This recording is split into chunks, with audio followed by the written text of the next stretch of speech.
이처럼 과밀 억제 권역의 규제는 기업과 지자체 모두에게 많은 고민을 안겨주고 있습니다. 그렇다면 과밀 억제 권역의 기업들이 이전해 가는 곳, 성장 관리 권역의 사정은 어떨까요? 기업들이 들어와 눈에 띄는 성장세를 보이고 있지만 고민도 많습니다. 특히 난개발로 인해 지역 주민들의 삶의 질이 떨어진다는 평가를 받고 있는데요. 성장 관리 권역의 실태 주하영 기자가 취재했습니다. 수년째 증설이 이어지고 있는 삼성전자 평택공장. 높게 쌓아 올리기 위해 동원된 크레인 수를 헤아리기 어려울 정도입니다.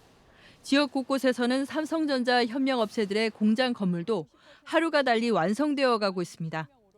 평택시는 성장 관리 권역이자 미군기지 이전 지원 특별법으로 인해 업체 면적을 제한하는 공장 총량제에서 비교적 자유롭습니다. 이 때문에 업체가 평택에 많이 들어섰고 비약적인 발전도 이뤄왔습니다. 평택 지역 사업체 수는 지난 2013년 3만여 개에서 2021년 6만여 개로 2배 이상 급증했습니다. 종사자 수도 9년 전보다 약 50% 증가한 27만 6천 명으로 크게 늘어났습니다. 그런데 산업 성장을 들여다보면 질적 성장보다는 양적인 성장에 치우친 지점이 눈에 띕니다. 지난 2013년과 2021년 사이 업체와 종사자 수가 크게 증가했는데 이를 자세히 들여다보면 1명에서 9명을 고용한 영세 사업장이 대다수라는 점입니다. 평택 지역 영세 사업장만 5만 7천 개, 종사자는 10만 5천 명으로 전체 사업장의 93.7%, 종사자는 38%를 차지합니다. 300명에서 1,000명 이상 사업장 종사자의 2배가 넘는 규모입니다. 특히 도로와 택지, 그리고 공장 건설 등이 마구잡이식으로 급격히 진행되다 보니 이미 도시 난개발은 평택 지역에 피할 수 없는 과제가 됐습니다.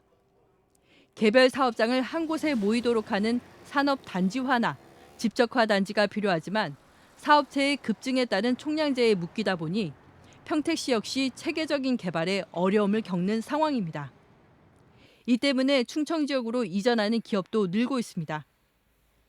수도권정비계획법에 저촉을 받아서 이제 자유롭지 못한 부분이 있어서 좀 경쟁력이 좀 약화되는 면도 있죠. 근데 일방적인 규제이기 때문에 이게 전체적으로 이제 국가 경쟁력을 먼저 고민을 해야 되지 않을까 하는. 성장 관리 권역 내 사업장 또한 과밀 억제 권역처럼 이전이나 확장이 어렵습니다. 평택의 한 업체는 브레인시티 개발에 따라 공장 부지가 수용돼 올해 말까지 이전하지 않으면 강제 철거될 위기에 놓였습니다. 이 업체는 공장 이전할 부지를 어렵게 확보했지만 이전할 지역 주민들의 반발로 공장 이전에 어려움을 겪고 있습니다. 수년간 공장 이전에 필요한 면적을 토지를 찾기 헤맸고 간신히 계약을 진행하였습니다. 또한 오랜 시간의 노력을 들여 주민들의 동의를 받았습니다.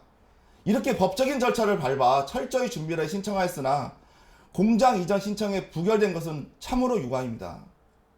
그리고 평택도시공사는 이 엄동선화 이 추운 날 빨리 나가려고 하면 이 많은 노동자들은 어디로 가란 말입니까? 무분별한 개발이 진행되면서 주거 환경 등 주민들이 느끼는 삶의 질 평가에서 만족도가 낮은 것으로 확인됐습니다. 평택 시민이 가장 어려움을 겪는 곳으로는 31.4%가 경제 고용을 들었고 건강과 주거 환경이 그 뒤를 이었습니다.